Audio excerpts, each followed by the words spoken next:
Eccoci qua di nuovo per una nuova puntata di Vi racconto la mia storia. Ci arriveremo. Oggi parleremo di visti e come entrare negli Stati Uniti.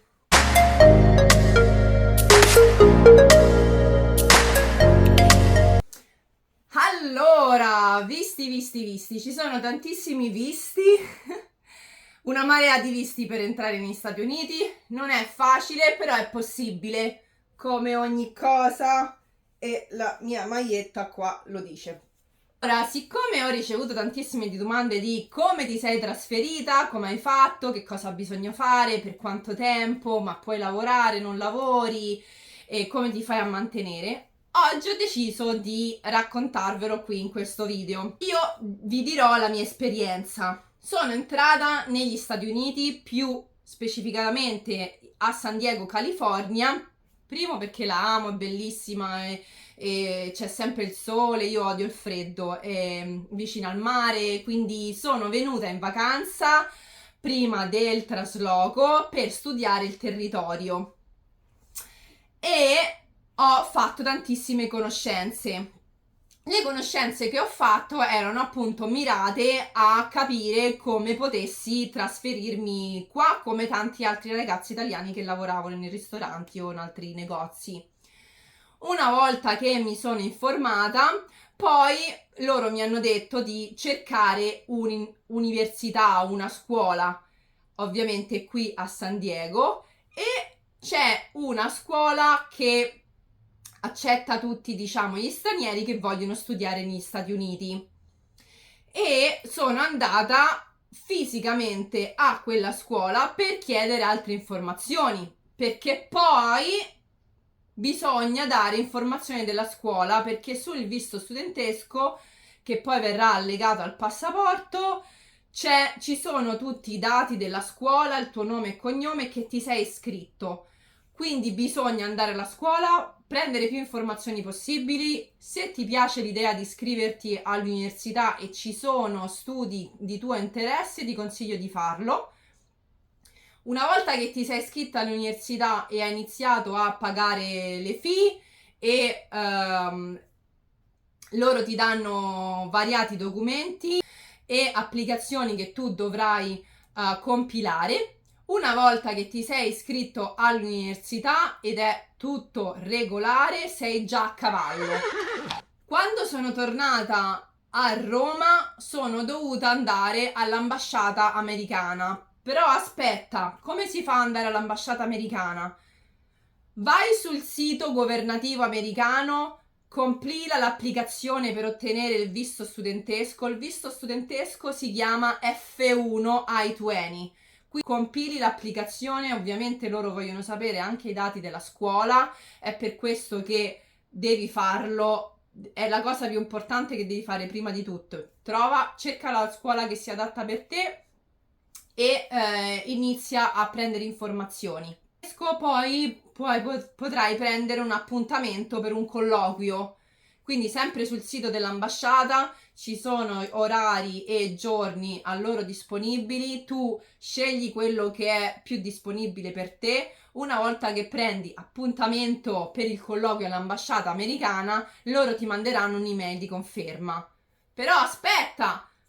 Prima di andare al colloquio dovrai essere pronto con 3 cose importanti: le informazioni della scuola a cui ti sei iscritto, i fogli dell'applicazione che hai fatto sul sito americano e il passaporto. Il passaporto è importantissimo, deve avere validità almeno di 5 anni. Io dico almeno di 5 anni perché il mio visto studentesco è stato approvato per 5 anni.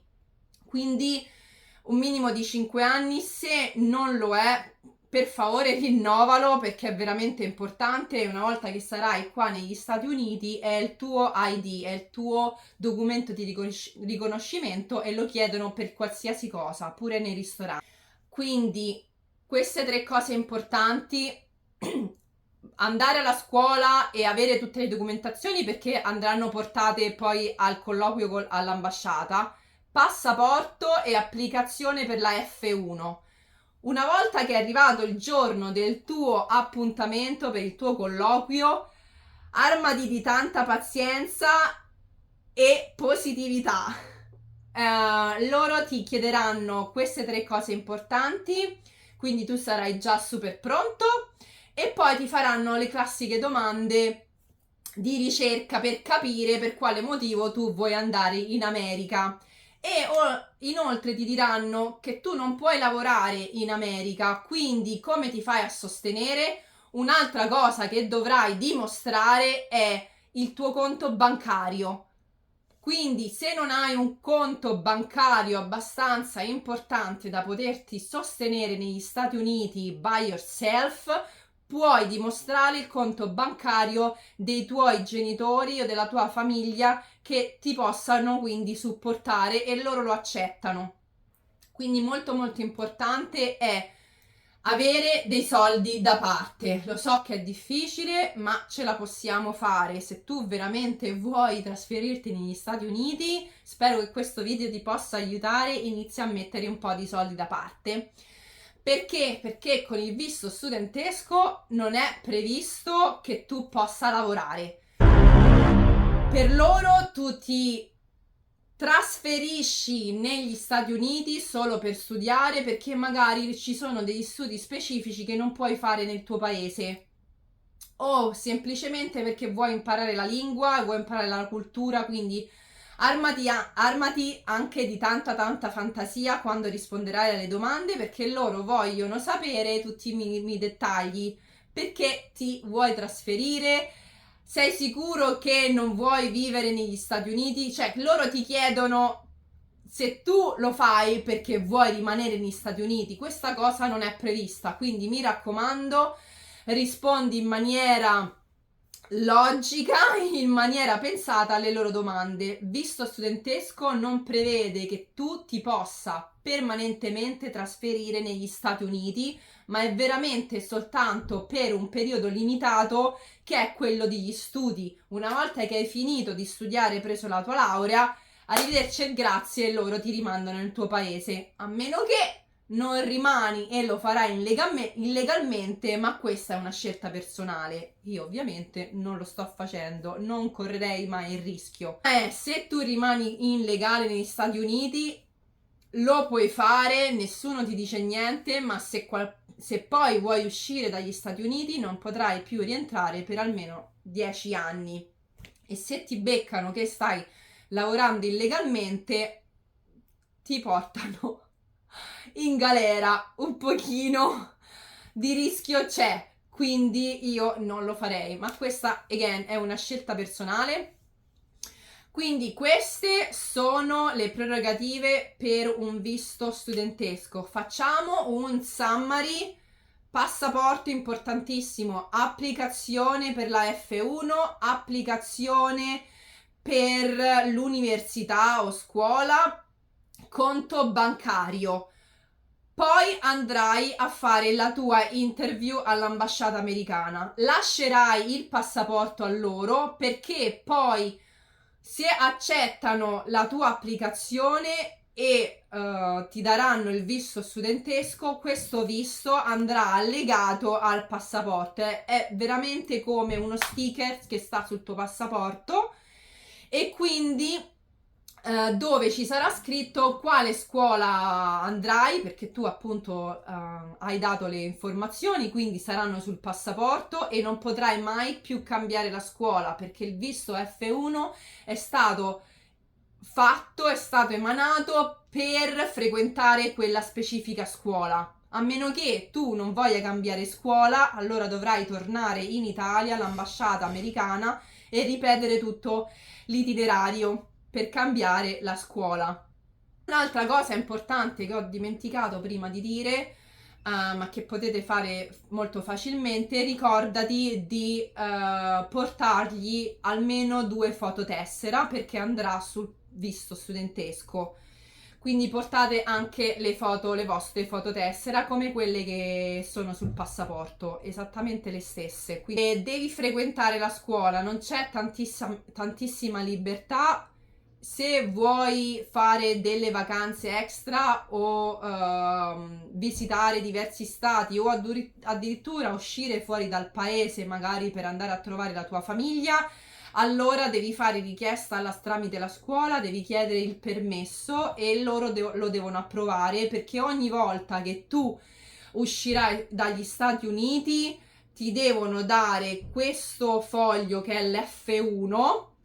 Il tuo visto studentesco è sul passaporto, ma l'F1 è un documento in cui la preside deve confermarti che tu stai regolarmente frequentando l'università, che sei regolare e che non c'è problema, puoi uscire dagli Stati Uniti per un tot periodo di tempo che lei segnerà su questo foglio con la firma. E ogni volta che uscirai dagli Stati Uniti e rientrerai, quindi la cosa più importante è nel rientro dovrai presentare alla sicurezza, all'aeroporto, tutti i tuoi documenti. Se sei regolare non c'è nessun problema, rientri negli Stati Uniti. Quindi mi raccomando, ogni volta che tu voglia fare qualcosa che sia al di fuori degli Stati Uniti, devi chiedere il permesso all'università, devi frequentare l'università. Ovviamente per ogni quadrimestre ci sono dei giorni che tu ti puoi prendere di malattia o semplicemente di vacanza, ma lo dovrai sempre richiedere alla preside, dovrai chiedere conferma e dovrai chiedere, ecco, appunto il permesso. Quindi è bellissimo stare negli Stati Uniti, però da immigrant è molto molto complicato e bisogna stare appresso a tantissime cose. A metà del percorso loro ti danno la possibilità, si chiama CPT, di iniziare un part-time job che è come un internship. Quando ti sarai laureato con la stessa company potrai ottenere, facendo richiesta, dell'OPT, che è il full time job. Il full time job non si ha sicurezza, il mio è durato soltanto 8 mesi perché loro ci mettono tantissimo a mandarti la OPT card. Purtroppo non è facile, i tempi sono lenti, tutto il mondo è paese, ma in teoria sono 12 mesi in cui tu potrai lavorare full time. Per lavorare full time essere un lavoro pagato e non pagato, quindi se è un internship puoi essere anche non pagato. Se è un lavoro pagato dovrai poi mandare tutte le informazioni del tuo employment e per chi lavori e quanto ti pagano e il contratto di assunzione. L'università ti manderà la conferma, dovrai poi fare altre fototessera da mandare al governo con l'applicazione dell'università, le foto e altri documenti e informazioni che saranno sul sito. Ma non ti preoccupare, perché se tu sei a scuola, frequenti e sei regolare, ci saranno poi dei corsi, dei workshop in cui loro ti spiegheranno tutto il percorso, tutte le fasi per richiedere l'OPT. Una volta che tu hai il tuo OPT puoi lavorare fino alla scadenza che è sul tuo tesserino. Quando l'OPT è scaduto hai soltanto due opzioni. Ahimè, non sono belle notizie. Uno, ti dovrai riscrivere all'università per continuare ad essere regolare negli Stati Uniti, altrimenti dalla scadenza dell'OPT ti partono 90 giorni di tempo in cui tu puoi fare le valigie e tornare nel tuo paese. Opzione numero 2, fare l'applicazione per il visto lavorativo. Anche queste sono tutte informazioni che ti darà l'università, perché il percorso non è facile. Quindi se tu hai lavorato per una company durante l'OPT, loro ti possono fare da sponsor per compilare l'applicazione, che è una fee di $10, non costa nulla. Fermi tutti, non è facile, quasi blocca il mondo. Purtroppo con il Covid hanno cambiato tantissimi regolamenti, già c'erano tantissimi visti, adesso è ancora peggio. Con il Covid lo sponsor per ottenere il visto lavorativo non è più abbastanza, non puoi cambiare il tuo visto da studentesco a lavorativo soltanto con lo sponsor, ma dovrai partecipare a una lottery che si chiama lottery, veramente a una lottery per ottenere l'HB1, che è il visto lavorativo, appunto. Se non vinci la lottery, ed è una lottery che viene fatta in tutti gli Stati Uniti, tantissime persone partecipano che vogliono lavorare negli Stati Uniti, ma ne pescano soltanto poche. Quindi se non vieni pescato, ahimè, ti partono sempre i 90 giorni dalla scadenza dell'OPT per tornare nel tuo paese.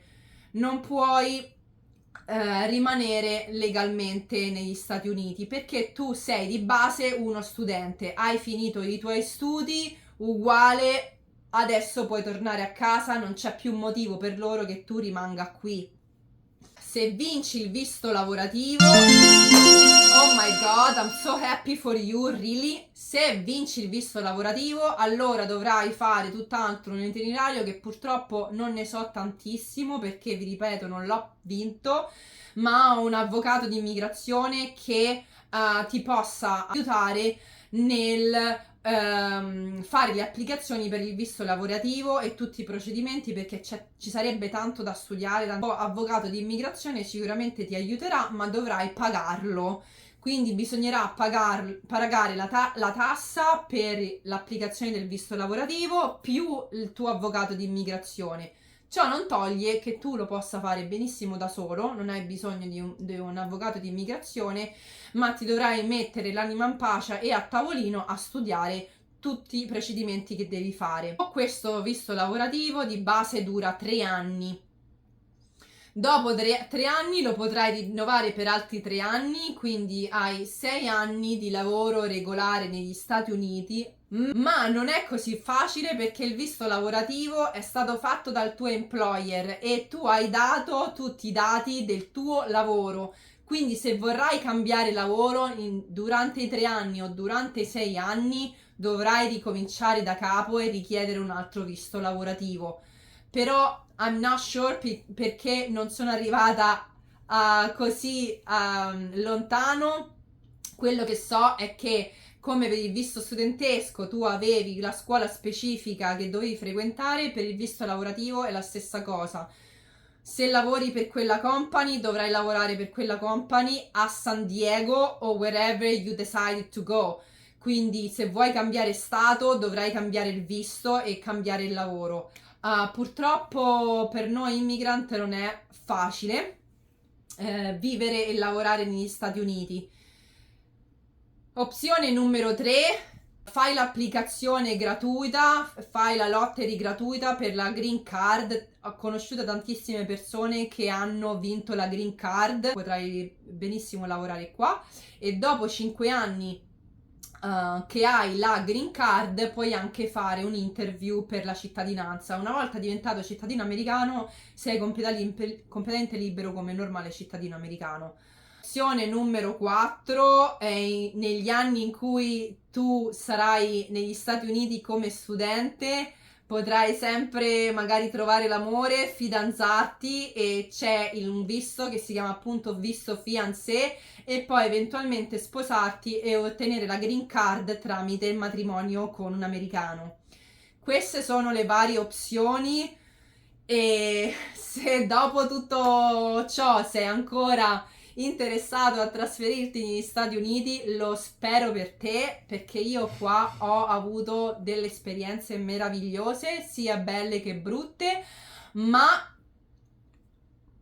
sempre con aspetti positivi, sempre con qualcosa da imparare. Ho fatto tantissima esperienza, ho imparato la lingua e I don't regret anything, veramente non mi pento della scelta che ho fatto, è stata una bellissima esperienza per 5 anni e lo rifarei 1000 altre volte. Quindi spero che questo video ti sia stato di aiuto. Se hai altre domande lo puoi scrivere qua nei commenti, o se hai commenti positivi, negativi, I don't mind, please write down your comments and I will be happy to help you.